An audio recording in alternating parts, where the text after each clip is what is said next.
नमस्कार दोस्तों, क्या हमारा देश तानाशाही की ओर गिरता जा रहा है? एक महीने पहले ये सवाल जब मैंने आप लोगों से पूछा था, जाहिर सी बात है बहुत से लोगों को शॉकिंग लगा था।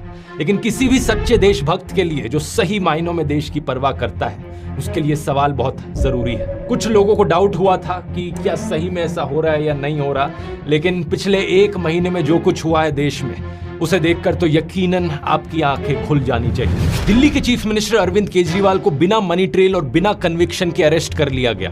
3 में से 2 इलेक्शन कमिश्नर्स को प्रधानमंत्री मोदी की मर्जी के अनुसार अपॉइंट किया गया। इलेक्टोरल बॉन्ड्स, इतिहास के सबसे बड़े घोटाले की खबरों को टीवी चैनलों से और अखबारों से गायब कर दिया गया। देश की सबसे बड़ी ऑपोजिशन पार्टी कांग्रेस कह रही है कि उनके बैंक अकाउंट्स को फ्रीज किया जा चुका है, वो कैंपेन नहीं कर पा रहे। सालों पुराने केसेस को लेकर इलेक्शन से एकदम पहले इनकम टैक्स डिपार्टमेंट ने इन पर 1700 करोड़ का फाइन लगा दिया। रिपोर्ट किया जा रहा है कि कम्युनिस्ट पार्टी पर भी 11 करोड़ का फाइन लगा दिया।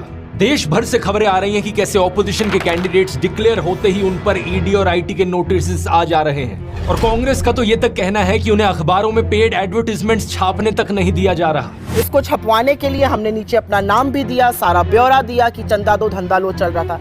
इस विज्ञापन को छापने से मुख्य जो अखबार थे उन्होंने मना कर दिया। ये क्या हो रहा है देश में? क्या इस तरीके से इलेक्शंस लड़ी जाएंगी? हम लोग क्या कर सकते हैं यहाँ पर देश की डेमोक्रेसी को बचाने के लिए? इन सब सवालों के जवाब इस वीडियो में जानते हैं। और कुछ लोग जिन्हें अभी भी लगता है कि डेमोक्रेसी सुरक्षित है देश में अभी भी, या फिर जिन्हें लगता है कि तानाशाही अच्छी चीज होगी देश के लिए, इनके सवालों को भी आंसर करते हैं।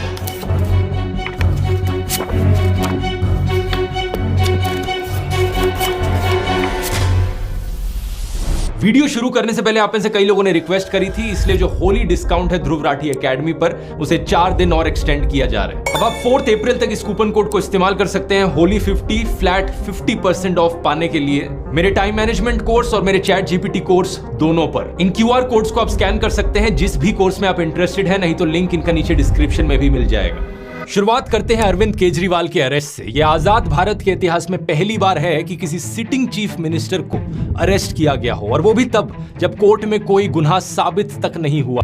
इससे पहले दिल्ली के एजुकेशन मिनिस्टर मनीष सिसोदिया को अरेस्ट किया था, दिल्ली के हेल्थ मिनिस्टर सत्येंद्र जैन को अरेस्ट किया था, आम आदमी पार्टी के MP संजय सिंह को अरेस्ट किया था, और ये सब लोग आज भी जेल में बंद हैं। मनीष सिसोदिया को 1 साल से ऊपर होने को हो रहा है और सत्येंद्र जैन को तो 2 साल होने को हो रहे हैं जेल में बंद रहे। सबसे हैरानी की बात यह है कि इनमें से किसी का भी गुनाह कोर्ट में साबित नहीं हुआ है। ईडी का आरोप है कि आम आदमी पार्टी के लीडर्स को 100 करोड़ रुपए की रिश्वत दी गई in exchange of undue benefits Delhi की एक्साइज पॉलिसी के तहत। लेकिन पार्टी की पॉलिटिशियन आतिशी कहती है कि 2 साल से ईडी और CBI इस केस को इन्वेस्टिगेट किए जा रहे हैं, 500 से ज्यादा रेड कर चुके हैं, 1000 से ज्यादा विटनेसेस ला चुके हैं, लेकिन अभी तक एक भी सबूत इन्हें नहीं मिला इस चीज का जो साबित कर पाए कि आम आदमी पार्टी या इनके मिनिस्टर्स ने कुछ गलत किया हो। मनीष सिसोदिया के लॉयर ने यही चीज बताने की कोशिश करी थी दिल्ली हाई कोर्ट को कि यहाँ पर कोई मनी ट्रेल नहीं है। इनफैक्ट इस पॉलिसी से देश की जनता को फायदा हुआ क्योंकि सरकार का रेवेन्यू बढ़ गया था इस पॉलिसी की वजह से, जिसको बाद में इस्तेमाल किया जा सकता स्कूल और अस्पताल बनाने के लिए। तो सवाल ये उठता है कि अगर कोई सबूत ही नहीं है तो कोर्ट इन्हें बेल क्यों नहीं दे रहा? इसके पीछे कारण है PMLA,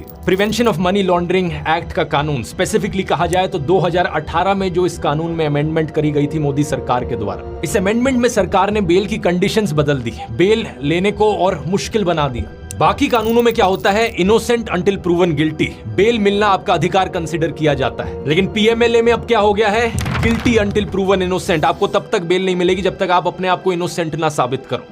इसी 2018 की अमेंडमेंट में ईडी को और ताकत भी दे दी गई थी। इन चीजों को अरविंद केजरीवाल ने खुद भी एक्सप्लेन किया था अपनी अरेस्ट से पहले।